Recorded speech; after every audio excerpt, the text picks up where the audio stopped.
Hey, are you working from home right now? Do you think that makes you less prone to cyber attacks? Well, you'd be wrong.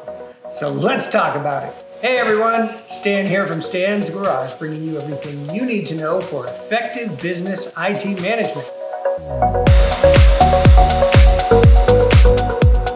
So obviously with more people working remotely and relying on their home networks for their personal and professional needs, it's important for the consumer to understand the potential risks and how to protect themselves and their data.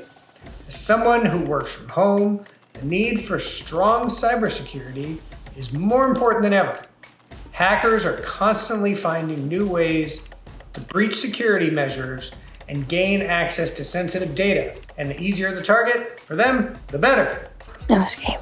So when you work from home, it often means using your personal devices and networks, which are typically not at the same level of security as a workplace or corporate network. Plus, you have to think about all the added communication apps needed to collaborate from home. Increased use of email, messaging apps, video conferencing tools, they're all things that these cyber criminals like to target. So some potential cybersecurity threats you could be facing when working from home include your run-of-the-mill phishing scams, malware, ransomware, and of course, social engineering. Cyber criminals use numerous tactics to gain access to sensitive information, steal credentials, or compromise your systems. They're also going to try and exploit any vulnerabilities in software and systems in order to gain unauthorized access.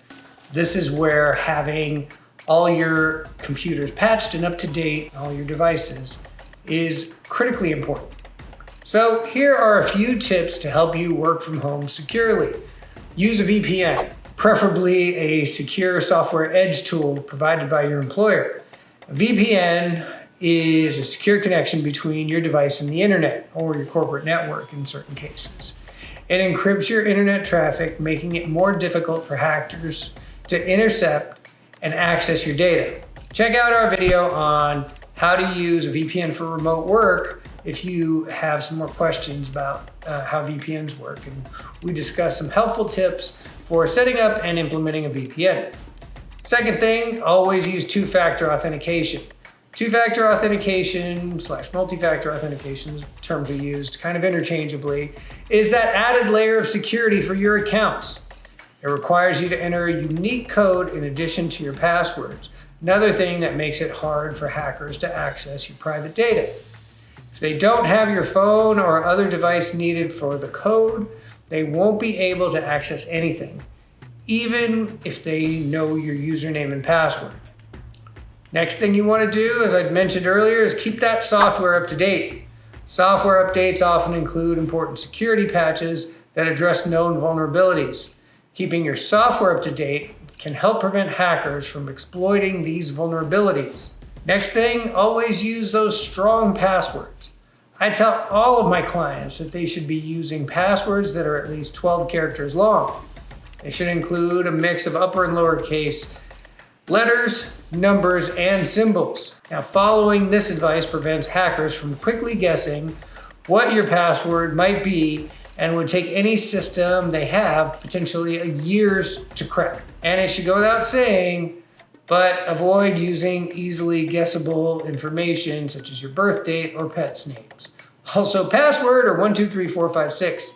And of course, when in doubt, use a password manager. I've talked about it multiple times on this channel. We like one called Keeper, but there are plenty of good ones out there. And it's going to take the stress away from having to create and remember unique enough passwords for all your different accounts. Next, you're going to want to secure that home network. This is my last suggestion to you, is to make sure your home Wi-Fi network is secured with a strong password and that you're using at least WPA2 encryption. This will prevent unauthorized access to your network and ensure that your internet traffic is encrypted. Remember, in a world where remote work is becoming more and more common, it's crucial to prioritize cybersecurity, right? If your business needs help protecting its remote workers, it might be smart to consider using a qualified IT service provider. As one of those ourselves, these are things we help handle on a regular basis and make sure that our clients are secure, remain compliant, and help prevent those breaches that might otherwise occur. In any case, as always, I would love to get your thoughts on this. Is your business or you personally implementing some of these strategies? Are there any that I might have missed? I'd love to hear about it in the comments below. And if you would like to speak to us about helping secure your network, remote workforce, we work with some companies that are entirely remote, feel free to schedule a call with us via the Calendly link below. So thanks for watching. If you enjoyed this video, please subscribe, leave a like and a comment, and I will catch you on the next one.